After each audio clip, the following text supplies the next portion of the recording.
There was a lot of preparation, so we had 2 rehearsals in the ballroom at Buckingham Palace during April, where the whole ballroom had been laid out as a replica of the choir area of Westminster Abbey. And then in the week before the coronation, from Tuesday afternoon right through till Friday, we were rehearsing all day with the different movements and elements of the whole service to make sure that everything was completely well prepared and that we were all ready for Saturday. So just give us an overview. How was it? You were well prepared, you thought about it, you've gone through all the rehearsals, but there's nothing like the day itself, is there? And I think that was what was really wonderful about the amount of preparation that had happened, particularly during the week beforehand, that when it came to the day, I've got an amazing memory of standing in the doorway of Westminster Abbey next to the King with the Parry anthem, I Was Glad, just starting up, and with that initial lurch in the stomach and thinking, oh my goodness me, there are so many people in here and this is going to be watched by so many people. But then because there was so much to do within the service, very quickly my mind just clicked into attending to and really thinking about each element as it happened and savouring those moments of seeing the King offer his life in the way that he did. And how did you prepare spiritually for it?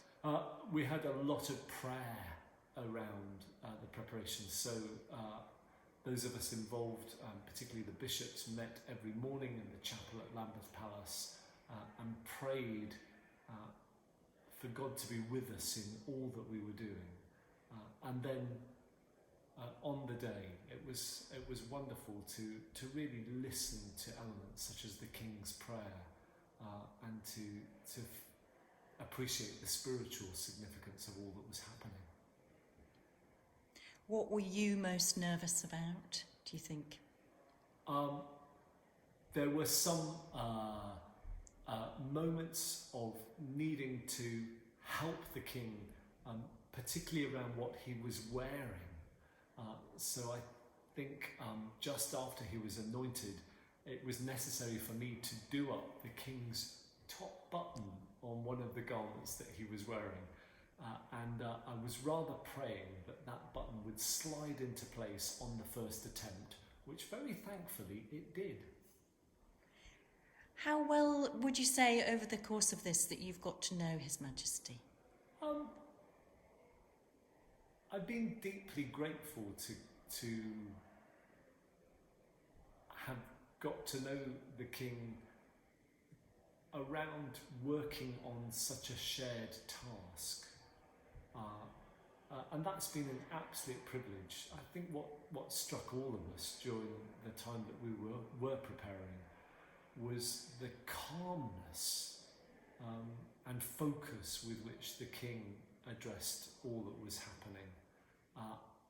It was really impressive to see him attending so carefully to every element, but doing so in a really measured way. And that communicated itself brilliantly to all of us and really helped us in seeking to help him. So this was quite a big formal occasion where you got to know him and went through this. Have you met him before? No, never met him before, so it was quite a first encounter to have. Tell us a little more about the role and the importance of your role as a bishop assistant.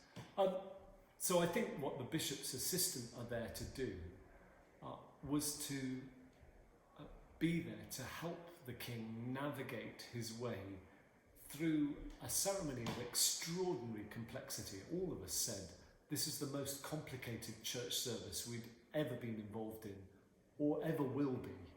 And I think our role was to help the King move from one action to the next, so that he didn't have to be thinking, oh, where should I be or what should I be doing? But rather so that he could enter fully into every part, just as he did. What would be for you the most standout moment? Oh golly, there are so many.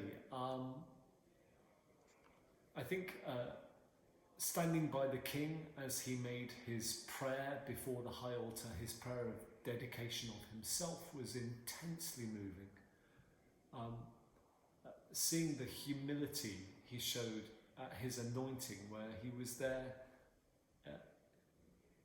just wearing a shirt and trousers, nothing grand, nothing regal at that point, just himself before God, being anointed and giving his life.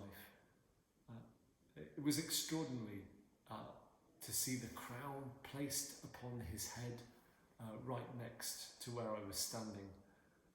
And then perhaps the wonderful moment right at the end of the service of accompanying the king out of Westminster Abbey at his coronation, wearing the crown and singing the national anthem. You spoke about the Abbey being filled with the great and the good and lots of celebrity, but it struck you that there were other people there too that were represented, and that spoke a lot about the king himself. I thought it was wonderful to see everybody who was there, and there were different members of royal families, there were lords and ladies, there were former prime ministers, there were members of the government. It was great that they were all there, but a very special weight and significance was added by different people drawn from the world of service of our communities. And I thought that was one of the most inspiring and challenging things of the coronation. All the talk of service, I think the question the coronation asked of each of us is, how are we going to serve for the common good? So the whole of Bath and Wells was with you, Staffordshire, where the county where you grew up, and Newport, where you were a curate. Everybody was watching and with anticipation and looking and praying for you. Did that give extra weight to the role, or were you supported by it? It was really lovely. I felt absolutely buoyed up by everyone's prayer and support and love. I don't come from a grand background. I come from a lovely but perfectly ordinary family. I went to a comprehensive school in Stafford, and yet there I was, standing next to the king at his coronation.